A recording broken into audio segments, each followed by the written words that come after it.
ఆగ్నేయ బంగాళాఖాతంలో ఉపరితల ఆవర్తనం కొనసాగుతోంది. రేపు మరో అల్పపీడనం ఏర్పడే అవకాశం ఉందని వాతావరణ శాఖ తెలిపింది.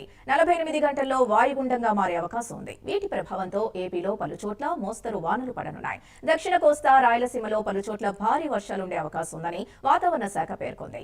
తెలంగాణలోనూ తేలికపాటి నుంచి మోస్తరు వానలు ఉండనున్నాయి. పలుచోట్ల ఉరుములు, మెరుపులతో కూడిన వర్షాలు పడనున్నాయి.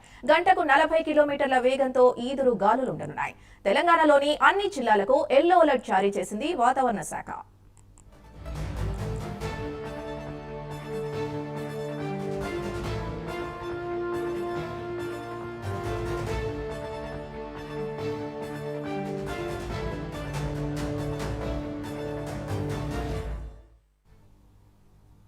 ఇదే అంశానికి సంబంధించి పూర్తి డీటెయిల్స్ మా కరెస్పాండెంట్ చంద్రశేఖర్ అందిస్తారు. చంద్రశేఖర్. Good morning Sindhu. దక్షిణ అండమాన్ సముద్రాన్ని ఆనుకొని ఆగ్నేయ బంగాళాఖాతంలో ఉపరితల ఆవర్తనం అయితే కొనసాగుతుందని చెప్పుకోవచ్చు. దీని ప్రభావంతో మంగళవారం, బుధవారం ఈ 2 రోజుల్లో కూడా అంటే గడిచిన రానున్నటువంటి 24 గంటల్లో అల్పపీడనం, 48 గంటల్లో వాయుగుండంగా మారే అవకాశం ఉన్నట్టు కూడా వాతావరణ శాఖ అధికారులు అయితే అంచనాకు వచ్చినటువంటి పరిస్థితి కనిపిస్తుంది.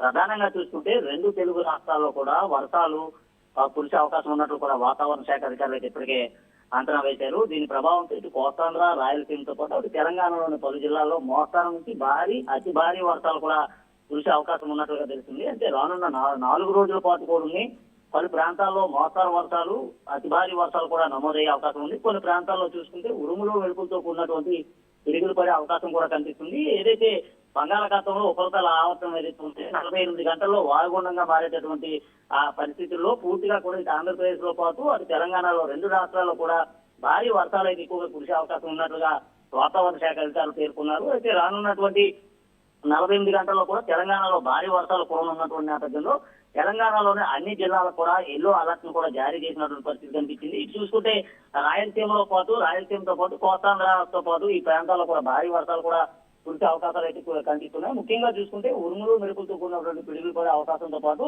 గంటకు 40 కిలోమీటర్ల వేగంతో కూడా ఈదురు గాలులు వీచే అవకాశం ఉన్నట్టు కూడా వాతావరణ శాఖ అధికారులు అయితే అంచనాకు వచ్చిన పరిస్థితి కనిపిస్తుంది. అయితే ప్రజలు అత్యవసరం అయితే తప్ప ఇళ్లలోంచి బయటికి రావద్దంటూ చెప్తున్నారు. ఎగువ ప్రాంతాల్లో కురుస్తున్నటువంటి భారీ వర్షాలు ఏవైతే ఉన్నాయో దిగువ ప్రాంతాలన్నీ కూడా పూర్తిగా జలమయం అయ్యే అవకాశాలు కనిపిస్తున్నటువంటి నేపథ్యంలో ఇప్పటికే ఆ ప్రాంతాల్లో అన్ని రకాల సహాయక చర్యలు చేపట్టేందుకు ఏపీ ప్రభుత్వం కూడా సిద్ధమైనట్లుగా తెలుస్తుంది. ఆ ప్రాంతాల్లో ఎన్డీఆర్ఎఫ్, ఎస్డీఆర్ఎఫ్ బృందాలు కూడా వెళ్లాలంటూ కూడా ఇప్పటికే ఆదేశాలు అయితే జారీ చేశారు. అయితే ప్రస్తుతం గత వారం నుంచి కూడా కురుస్తున్నటువంటి వర్షాల కారణంగా ఇటు అరకు, పాడేరు, చింతపల్లి ప్రాంతాల్లో లోతట్టు ప్రాంతాలన్నీ కూడా పూర్తిగా జలమయం అవుతున్నటువంటి పరిస్థితి కనిపిస్తుంది. అక్కడ ఉన్నటువంటి వాగులు, వంకలన్నీ కూడా పొంగి ప్రవహిస్తున్నటువంటి పరిస్థితులు కూడా కనిపిస్తున్నాయి. కొన్ని ప్రాంతాల్లో చూసుకుంటే జనజీవనం కూడా స్తంభించిపోయినటువంటి పరిస్థితి కనిపిస్తుంది. మరికొన్ని ప్రాంతాల్లో రహదారిపైకి వర్షపు నీరు చేరడంతో వాహన రాకపోకలు కూడా చాలా ఇబ్బందులు కూడా ఎదుర్కొన్నటువంటి పరిస్థితి కనిపిస్తుంది. అయితే రానున్న 4 రోజుల పాటు కూడా ఇదే వాతావరణం కొనసాగే అవకాశాలు ఉన్నట్టు తెలుస్తుంది. ఇది తెలంగాణలో కూడా కొన్ని ప్రాంతాల్లో చూసుకుంటే ఇప్పటికే